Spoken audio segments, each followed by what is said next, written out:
What's up, guys? Welcome to Vintage Genetics, where it is all about classic bodybuilding. And today it's a Q&A. I'm not even sure what the number of the Q&A is, but let's do it anyway. Let's start right now. Let's start out with the first question of the day. When are you going to compete in Classic Physique Division, Mr. Olympia? Biko Plo asks. Well, nowadays actually there are Classic Physique competitions not only in the Mr. Olympia but also throughout the entirety of the US. In Europe there are no Classic Physique competitions, so I would have wanted to do one by now, but I can't because they're not here. I would have to go to America. But I have to see about being able to fit into the weight class of Classic Physique because I simply want to improve my physique, and if I weigh too much for that class, I unfortunately cannot enter. But I will never surrender my goal of being a classic bodybuilder. Like Arnold right there.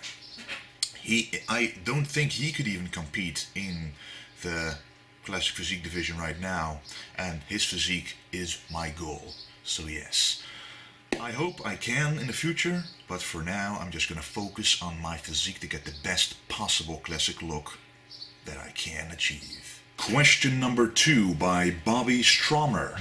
Wes, are your workouts too much volume for someone not taking anabolic chicken and vitamin S? Well, it depends on the individual. This is a difficult question to answer. Personally, I have always trained with high volume, and soon after I discovered the pump, because I actually trained years just for strength and not really finding the pump, but once I did find the pump, my workouts were even more volume, and I always did well on high volume. I hear some pros say, like Victor Martinez, he actually told me, well, you should actually back off your training a little bit and do 3 or 4 times a week. He said that he grew the most when he trained less frequent. But I personally love training, so I will keep training. I made great progress doing so. And in the golden era, volume was key. I mean, there are rumors that they trained for 3 hours on end. It probably wasn't literally 3 hours without a break, but the volume was pretty high, and I like to train high volume as well. Now, your question regarding if you're not taking anabolic chicken and vitamin S, the only difference with taking that is that you recover faster and you become stronger faster. So what happens is people who take the anabolic chicken think they recover faster, but what they forget is that they get stronger, they get bigger, they push more weight, and therefore they actually need more recovery because of that. So the net effect is kind of negligible. You do grow faster because of the vitamin S, but the recovery aspect of it, you still need to recover and rest just as much as if you wasn't taking it. So what you should look at is if you're starting to plateau in the gym, if your lifts are not progressing anymore, so if your strength isn't increasing at all for months or weeks, then maybe I should change something. I should either rest more, eat more, or train a little less, or train different. There can be a lot of factors, but as I said, everyone is different. Next question by Jeff Hernandez. Have you ever thought of going plant-based? You seem very health conscious, but still consuming seafood, which is the most contaminated animal product out there. Well, yes, it depends on which kinds of seafood and which sources you use. I try to eat as clean as possible, of course. But to answer your original question, I have gone plant-based for like 6 months before just to try it out. I've always not really been fond of eating meat. I've always thought that it's kind of strange to eat the flesh of a dead animal, but that's just my thoughts that I would think every time I see that. And every time I chewed on something hard, I literally couldn't finish the entire meal anymore. When I was going plant-based, I never had that problem. I knew whatever I'm eating right here, it's not contaminated with something dead or bones or tendons or, stuff like that I really don't like to have in my mouth. So I tried it for 6 months, and what happened is that as my competition prep started, I started adding in white fish for the dry proteins to cut down, to add my protein count. But I never added the meat back in. I simply didn't miss eating meat, and you don't know what plant-based eating is like until you give it a try. Trust me, you won't lose gains, it won't be as difficult as you think, and it won't taste as bad as you think. It actually tastes pretty good. You can eat large volumes of food with the same amount of calories, and you will look and feel better over time because of the extra minerals and vitamins and fibers and healthy food that you get inside of your body. So if you try going plant-based, you might actually learn more about yourself instead of always having the same diet with the same foods. Changing it up every now and then would be beneficial to you in some way. So give it a shot if you are even remotely interested and see what it brings for you. Next question by Daniel Dickinson. Hey Wes, what is your day job so that you can afford your bodybuilding lifestyle, or are you sponsored?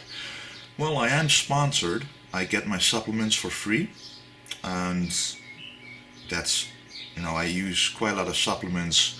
When you get them for free, you are able to choose different kinds of supplements that you would not really buy normally, that you would not really try normally, but now I have the ability to, so that's why it is really saving a lot of money every month, not having to buy the whey protein, the omega-3s, the CLAs, the minerals, the vitamins, the milk thistle, etc.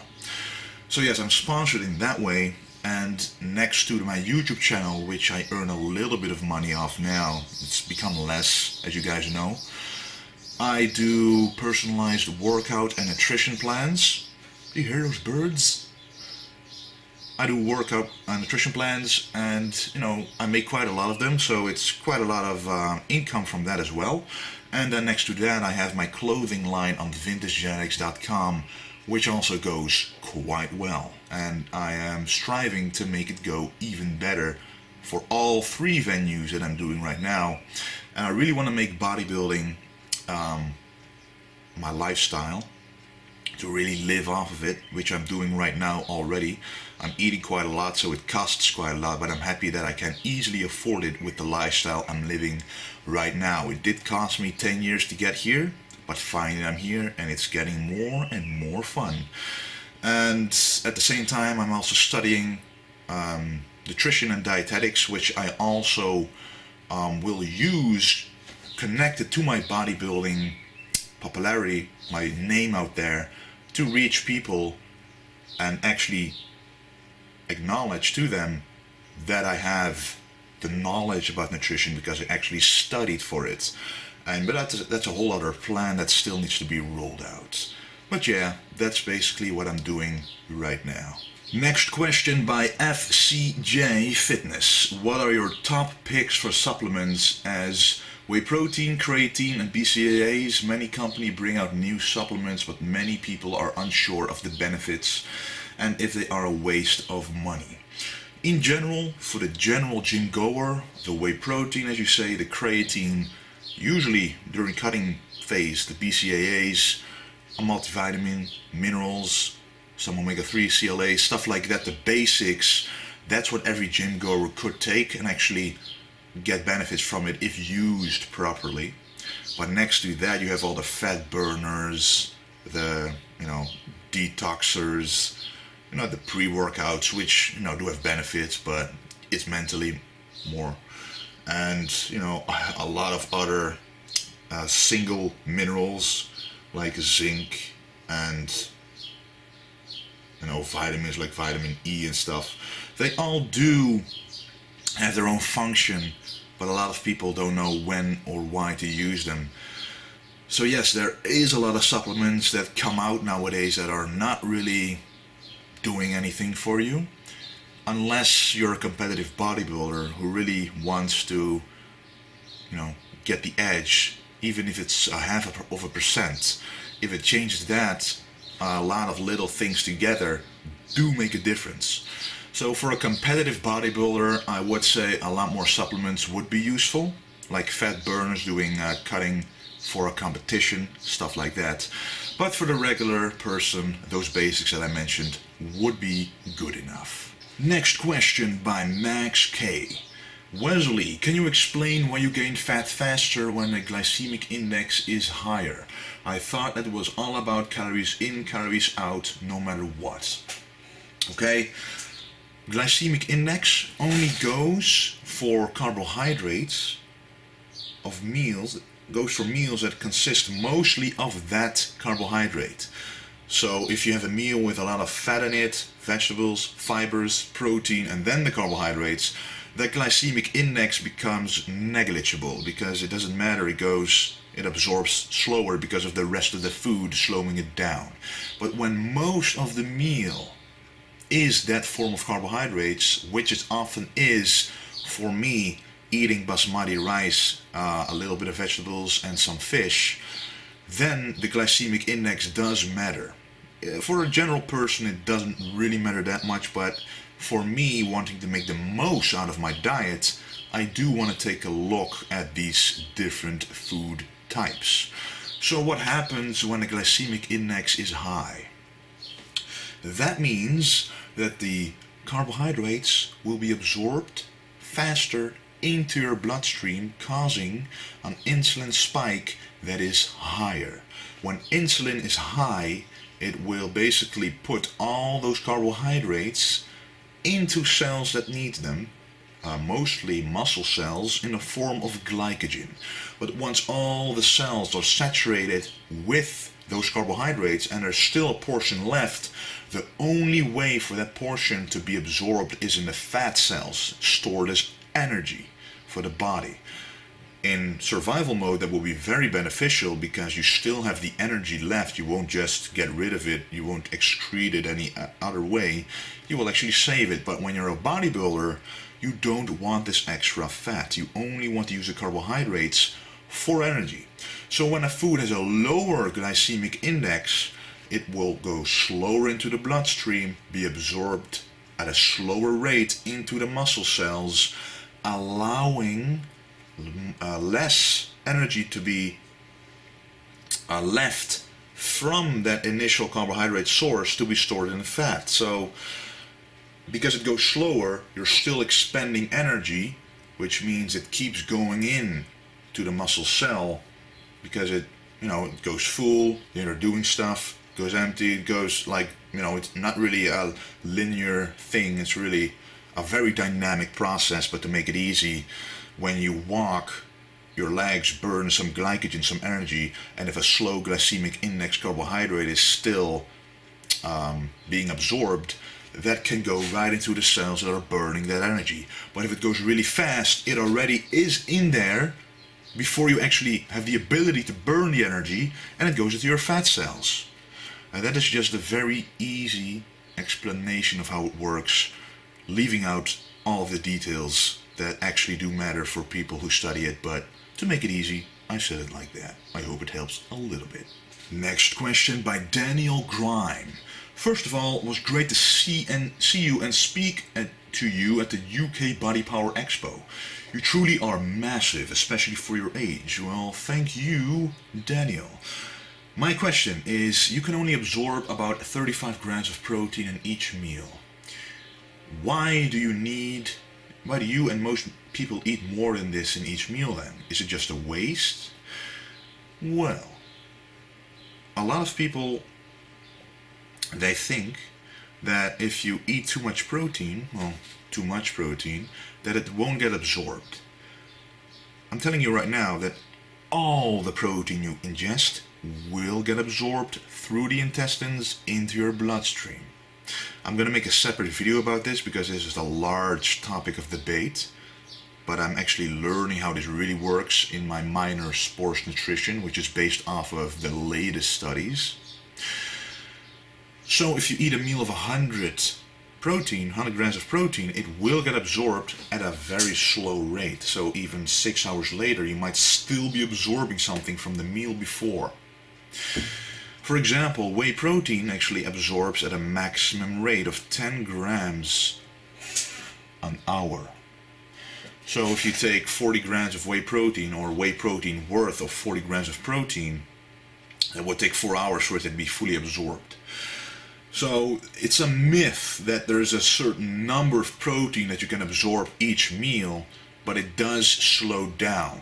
So I'm going to make a separate video about this to explain this in greater detail.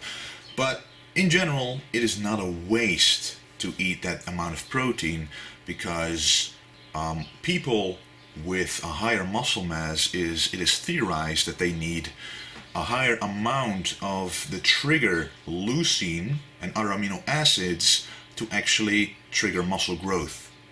And if you have an extra amount of protein, you will absorb it for a longer period of time, not causing these gaps, these downhills where muscle protein synthesis doesn't happen. Because you will actually constantly, if you eat every 2 to 3 hours, you get a lot of protein, it slowly absorbs, and you get a lot of protein again. Keeps going like that. That's what's called a positive nitrogen balance, which you may have heard about before, but you know, it's important for bodybuilders to have in order to constantly feed their body protein, because it really doesn't absorb that fast. It goes quite slow, but yeah, I'll make a video about this, explaining this in greater detail. So if you have questions about it, ask it down below, and I will take it in consideration to put it into the video about protein, timing, absorption, ingestion, etc. Last question for this Q&A. There will be another Q&A shortly after this one, but last question for this video by Valerie Jackson. Hi Wesley, love your videos, thank you. Could you do a snippet speaking in your native language? I find your voice so soothing, and I'm interested in hearing your native tongue. Thanks in advance. Well, I am actually going to end this video in Dutch then. It's gonna sound a little strange for both English and Dutch speakers, because Dutch is structured differently than English, so I cannot really end it the exact same way. But bedankt voor het kijken van deze video. Ik hoop dat jullie genoten hebben van wat jullie hebben gezien en iets geleerd hebben. En als je nog vragen hebt, stel ze beneden in de comments. Wauw, ik merk nu gewoon dat ik niet gewend ben om Nederlands te praten op de video. Maar als je vragen hebt, stel ze daar. Dan doe ik ze in de volgende Q&A. En vergeet niet om dit te zijn. Stay golden.